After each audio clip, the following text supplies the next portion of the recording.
Assalamu alaikum, my dear friends. I'm going to share with you some thoughts and some ideas on the fasting, on the Sawm, as it is called in the Holy Qur'an, and maybe share with you my feelings and experiences and also my reading of the text of the Qur'an. So hopefully you will benefit from this discussion. Please feel free to comment in the comment section if you have any ideas of yourself. But if you do comment with any fringe or non-mainstream ideas, then it is very important that you provide proof and not just paste a slogan in the comments. Slogans don't help anyone. You need to provide me, for a very extraordinary claim, you need to provide an extraordinary proof.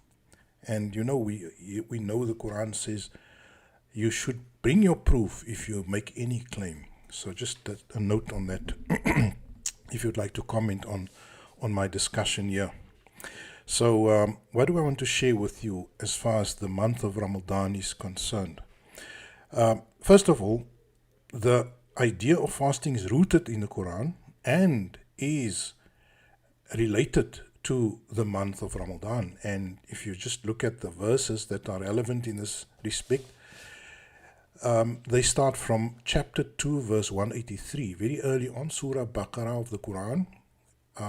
Chapter 2, verse 183, we read there, where Allah says, Ya ayyuhalladhina, a'udhu billahi minash shaitanir rajim, bismillahir rahmanir rahim. Ya ayyuhalladhina amanu, kutiba alaykumus siyam, kama kutiba ala alladhina min qablikum la'allakum tattaqoon.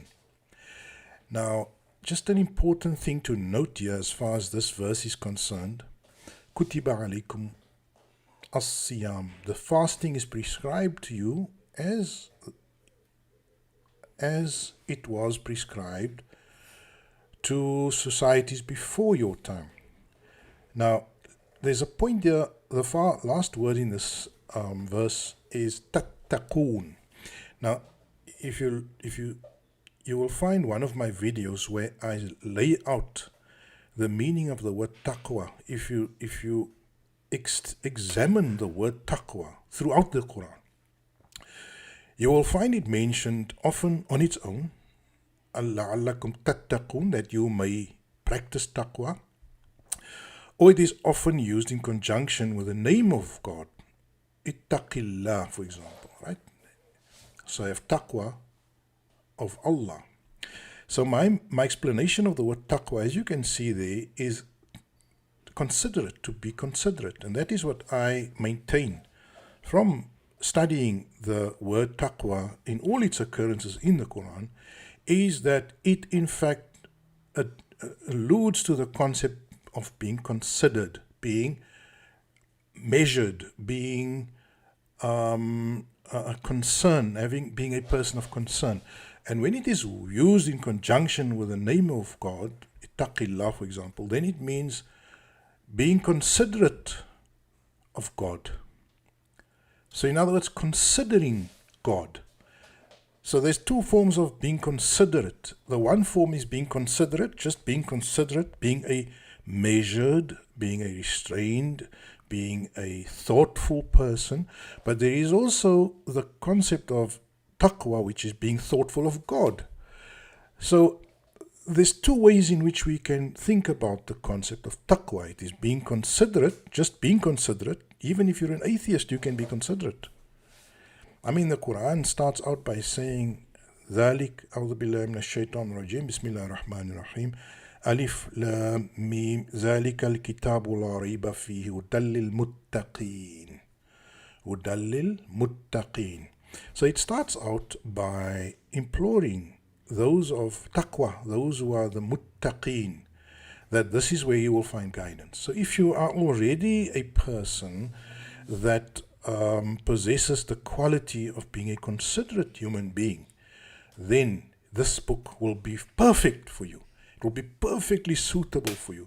It in fact speaks to a person like you, a person who is measured, who is thoughtful, who is concerned, maybe not yet thoughtful of God, or concerned with God, but that will come as you peruse or you take in the book.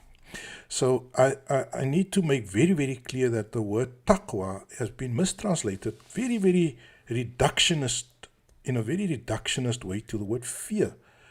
I mean, fear, how do you say, لَعَلَّكُمْ تَتَّقُونَ?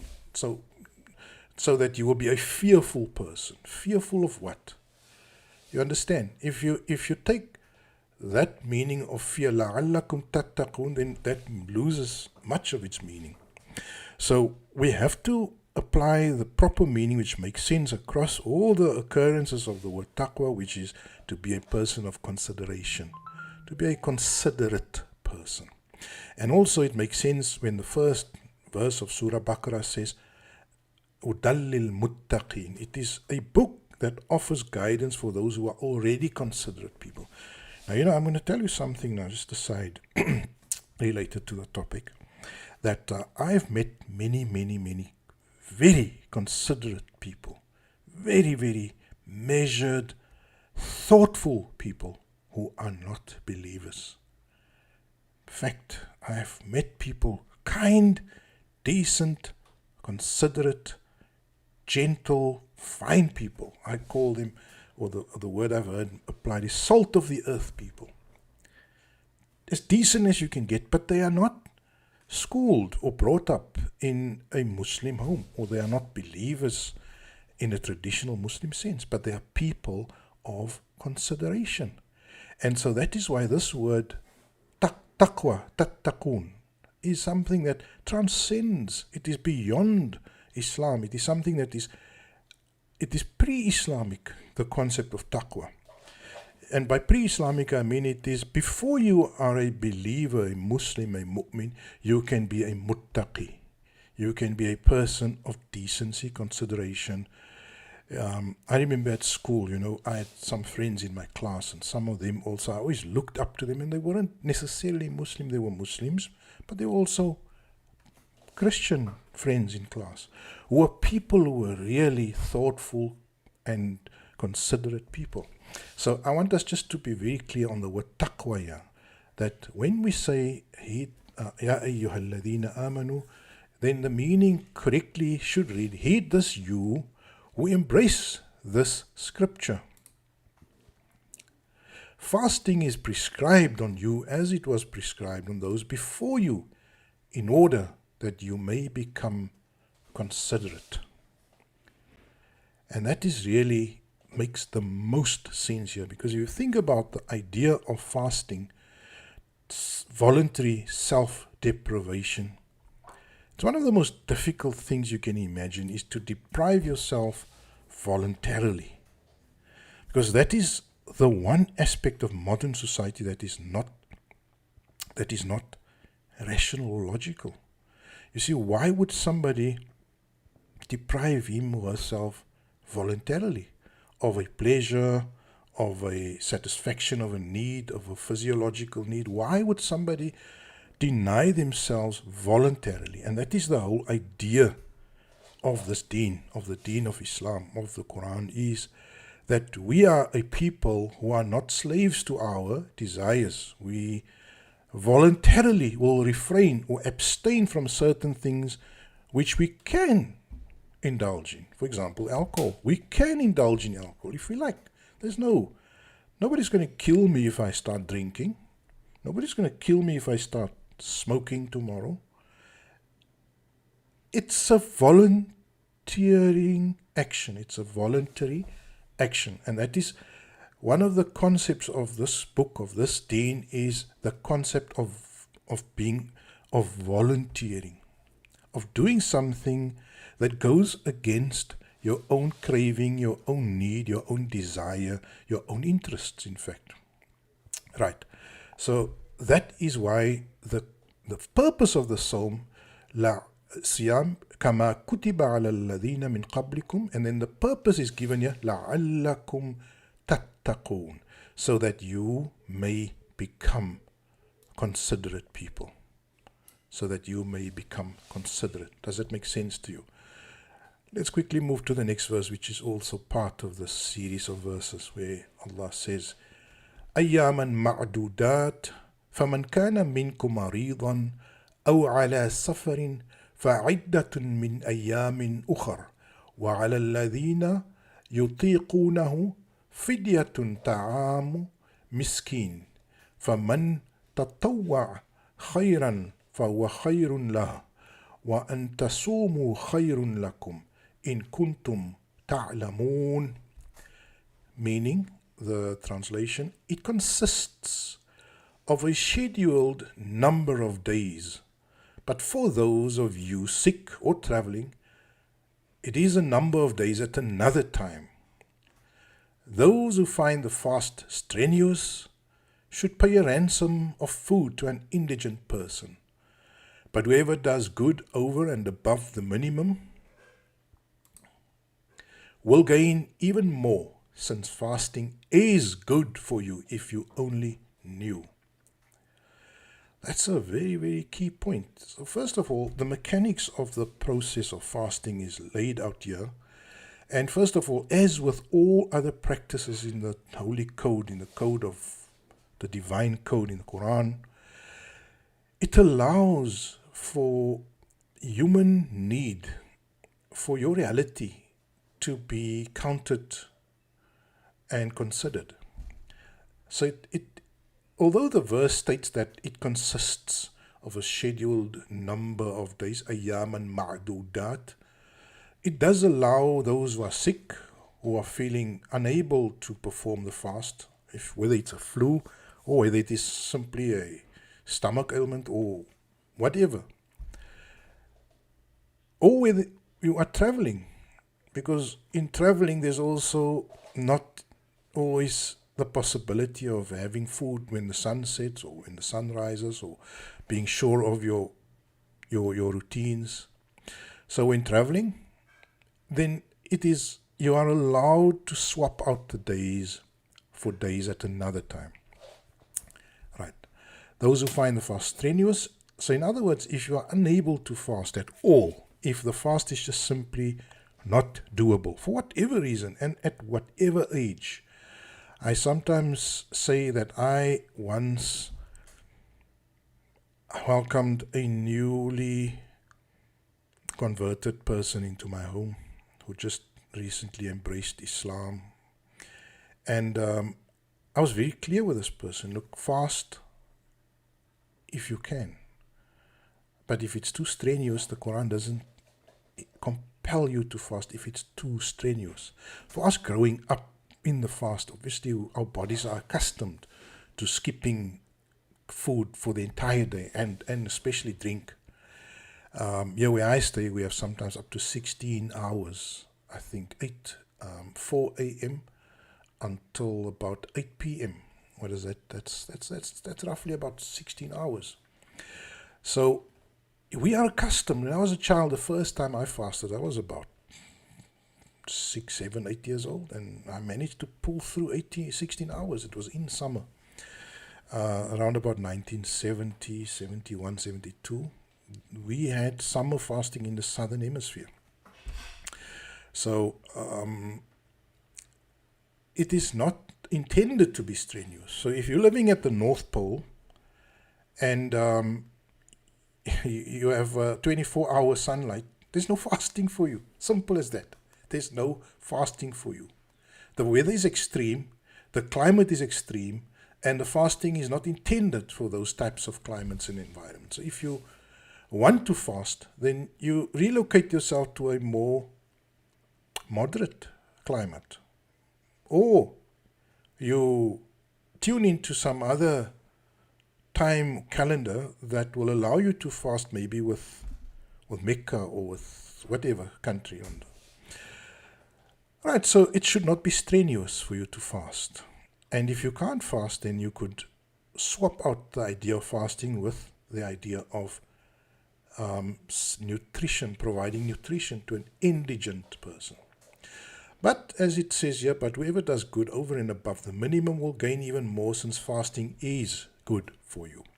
Now, this is the operative point here, is that fasting is good for you. And although it is strenuous, the point here is that something that is strenuous, such as exercise, could be good for you. I mean, I don't particularly like exercise. I hate exercise, but I have to do it. I've been able to motivate myself to get up, to get out every day and spend at least 40 minutes in the gym, and to swim and to run on a treadmill.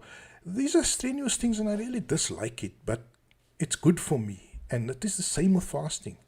It's something that is strenuous, it is a challenge, it is stretching your abilities, but there is really, really good in it. And I want you to look at this beautiful video of Dr. Berg when he speaks about fasting. Just take a look at Dr. Berg's video on this topic.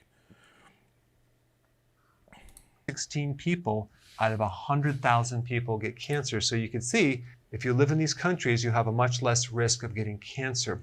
Let's compare this with Australia. 468 people out of 100,000 get cancer. They take number one. They get first place in getting cancer. Number two, Ireland is 374 people out of 100,000 people. Next one is Hungary, 368 people, okay, out of 100,000. And then United States, 352 people out of 100,000 people develop cancer. So what is so unique about the Middle East? Well, number one, fasting, Ramadan. Now, Ramadan is a religious fast that extends over the course of 1 month. Now, that 1 month is just 1 month out of the entire year. Right, I don't have to tell you who Dr. Berg is. He's a top-notch YouTube doctor, qualified doctor who is not just an expert in allopathic medicine, but also in homeopathic sorts of remedies and medicines. And so I really have a lot of respect for Dr. Berg. And what he states here very, very clearly and unambiguously is that the fast is absolutely beneficial. So it states it here. Fasting is good for you if you only knew. There, for example, you know, and the whole idea of autophagy, of what is the word, intermittent fasting, has been proven to be a really vital, useful, efficient, effective way of growing good health, of acquiring or improving your health situation. Well, I have a very close family member who was very ill with diabetes, and he's the one that taught our family the powers of intermittent fasting, because he managed to get rid of his insulin need, the compulsory insulin injection, just because he switched to intermittent fasting. So there's no question that fasting has amazing health benefits. But that's not the only benefit, right? There are many other benefits that fasting holds. And for me, what I've shared in previous videos already, for me, the power of fasting is really in the social solidarity that it results in. And you know, when I was in the Muslim world, when I stayed for a few years in the Muslim world, I stayed in a big Muslim city, Cairo, which is not just a Muslim city. I mean, it's a 80% Muslim city. I experienced Ramadan, or the month of fasting, there. And all I can say is that it was mind-blowing, the amount of social solidarity that emanated from that 1 month. Something akin to what I've seen during the struggle in my country, in South Africa, when we had a common adversity, you know, and that adversity was a political adversity. It was the oppression, the racism of the state. Now, in Egypt, I sensed a similar common adversity, and that was the need to fight the hunger. the hunger, the thirst. And being in the city of Cairo, or in this land of Egypt during Ramadan, I just felt that sense of co-enduring. And nothing builds team like co-enduring with somebody through some or other hardship. And my friend who was fasting, my neighbor, the guy walking past you in the street, we had a very special connection with that person. I'm telling you, my friends, it is not possible to explain to you the social solidarity that emanates from the fast, from that 1 month of Ramadan. And I felt it there. I thank God, I thank Allah for giving me that experience. And then at the sunset, when night approaches, everyone is hungry and weak and thirsty. I mean, for heaven's sake, Egypt is in the desert. And we would join these tables outside, these long tables laid by benevolent folks who have a good heart, and they would lay out some tables for charity outside, and they would stock these tables with bread and some food and whatever they could afford. They would stock these tables out. And you could just join this table with strangers. And the guy next to you is hungry as you are, and we're both relishing in the thought of partaking in that bread, and that even if it's just simple water, from the Nile, we would become comrades. There's that camaraderie with me and the stranger next to me. And when the adhan goes off, and we can stick our hands out and eat of the bread and drink of the water, whatever it is that is available, or the turshi, as the Egyptians call it, like the pickles. And I'm telling you, my friends, you haven't experienced Ramadan if you haven't experienced that camaraderie, that social cohesion that goes on there. And it takes me back to this verse. Fasting is good for you, not only on a health level, not only on a physiological level, but on a social level. It builds your nation. It creates a nation that is in solidarity. And you know what? Solidarity is much better than nationalism, because nationalism is invoking cultural, historic, and linguistic commonalities. But fasting invokes a common struggle, a common goal, a common mission. And so camaraderie, patriotism is something far, far, far superior to nationalism. And so this fasting is encouraging. It builds patriotism. It builds social solidarity. And I just wanted to, give you these two examples, Dr. Berg's input on how fasting is beneficial for you, how it actually reduces the levels of cancer, where it can be seen as being an effective cancer fighting practice.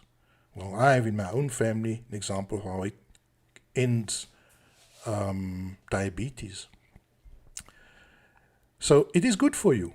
There's no doubt. It's a physiological, it's a social, a boon in whatever way you want to think of it. Check the next verse then. The next verse then introduces the idea of Ramadan being the month of fasting. شهر رمضان الذي أنزل فيه القرآن هدى للناس وبينات من الهدى والفرقان فمن شهد منكم الشهر فليصمه ومن كان مريضا أو على سفر فعدة من أيام أخر يريد الله بكم اليسر ولا يريد بكم العسر ولتكملوا العدة ولتكبروا الله على ما هداكم لعلكم تشكرون. And the English reads, the month of Ramadan is the one in which the Qur'an was revealed as a form of guidance to humanity, also of clarifications and the criterion. Whoever therefore experiences the month, let him sawm or fast for the month. For whoever is ill or travel, there is an allotment of other days. God wants ease and not hardship for you to complete the allotment and to magnify God, for that He guided you and for you to make acknowledgement. Sadaqallahu al-Azim. So my dear friends, what I've shown you is that the Quran has introduced or reintroduced the idea of fasting to those who are embracers of this book. And at 83, it addresses you. Ya ayyuhalladhina amanu, those of you who have embraced this book, who have adopted this book, who have succumbed or taken this book to be the truth. You are a person called upon to complete the fast. And I've given you the idea of the fasting and the benefits of fasting. But let me quickly move on a bit in the last part of this video and speak to you about the hullabaloo that is done about the supposed month of Ramadan, this holy month of Ramadan. You see, we must not read things in the Quran that are not there, because that is a huge crime and an offense. So, although the practice of fasting is sacred, why is it sacred? Because it is declared sacred by God. When God calls for or invokes or enjoins a particular practice, that practice becomes hurum, it acquires hurum, or holiness, and we view it with holiness. You can't view it lightly. It is left the domain of the mundane, and it is acquired a sublime aura about it. So to remain without food, to be hungry voluntarily, is an act of sublimity. It is a sublime act. It is a sacred act. It is an act in which we elevate ourselves from the commonness of the animal kingdom. When food stands in front of us, when we smell it, when we can touch it, when we can just reach out and take it, and we decline. Why? In deference or in submission to the commands of the Supreme Creator of the universe. Then we have declared ourselves a sublime people. We are no longer commoners. We are no longer consumers, because that is what the West has made of you, is a consumer. You're a cow grazing in the field, and you eat what is in front of your nose. And when they say consume you, they let you loose to consume, you consume. And when they say you're ready for the slaughter, then you go for the slaughter. And that is the sheeple, the cattle. The Quran refers to them as the cattle. That word goyim also appears in the Jewish scriptures. If you want to be a goy, if you want to be a sheep, if you want to be a head of cattle, then you leave fasting. You leave these sublime acts. Then you become a simple consumer. You eat when they say eat, and you die when they say die, and you jump when they say jump. But this act of fasting is a sublime act of resistance. It is an act of self-discipline instead of the discipline of the oppressor. We are showing defiance to the oppressor when we are showing defiance to his invitations, to the invitations of the mortal body. When we allow the soul to dominate, then we are liberating ourselves from the strings and the controlling lines of the oppressor. But we do not declare the month of Ramadan. Say, the month of Ramadan is the month in which the Quran was revealed. Now, the Quran wasn't revealed in 1 month, by the way. The Quran was revealed over 23 years. In fact, there are certain months that are revealed verses that are revealed in Muharram, clearly. If you look at Surah Tawbah, clearly it is revealed not in Ramadan, but in some of the sacred months. So the Quran is not revealed in 1 month. So the whole idea of people saying that the Quran, yes, maybe the initial Quran, or maybe the final version was revealed. Maybe the complete book was finalized in Ramadan. We don't know. I mean, the verse doesn't say that very, very clearly. It simply states, if you look at the verse, it simply states that شهر رمضان الذي أنزل فيه القرآن هدى للناس. So the Quran was revealed in this month. So the final book, maybe the full copy, who knows? Right? We don't have to be obsessed with the exact meaning of that. But what I have a problem with is that when people start new idolatry, and what is new idolatry? New idolatry or paganism or shirk is when you stop putting the emphasis on the practice, which is restraint or withdrawal or denial, self-denial, right? Voluntary abstinence. When that is the sacred act and people transfer the sacredness to the month. I've heard people say, we welcome the month, this is a beautiful guest, and they start practicing some sort of pantheism. What is the word? Anthropomorphism, sorry. And they become anthropomorphic about this month. Now, the only time people become anthropomorphic is when they are busy with idolatry. There is no month of Ramadan coming to visit. There is no special station of a particular marked period of the year. In fact, in a previous video, I said to you that Muslims collectively have forgotten the original format of the calendar. And so Ramadan, technically speaking, would be somewhere towards September, if we have to be faithful to the lunisolar calendar, which the Prophet ﷺ implemented for 23 years, which he abided by. Ramadan always fell in around about September.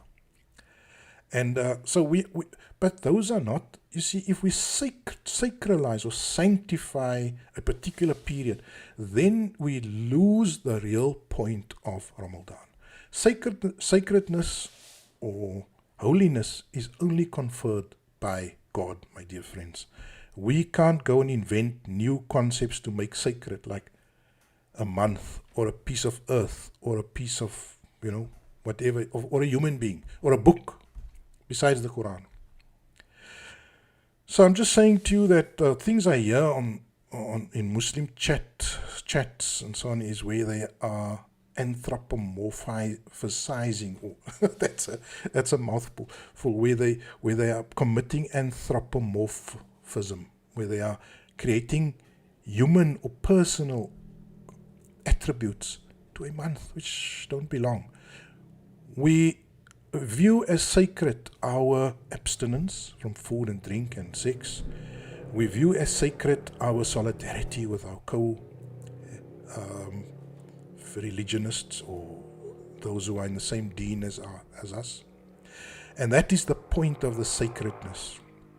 Not to look at a particular month and a particular eating dates and eating, stuff that are Arab cuisine in the countries that are not Arab. We are missing the point, my dear friends. And then the further shirk that people do is they start defeating the very aim of the month. When the month is about self-deprivation, voluntary self-deprivation, and your consumption doubles, if your food consumption actually increases, then you have effectively annihilated or cancelled out the deed, the point of this whole practice.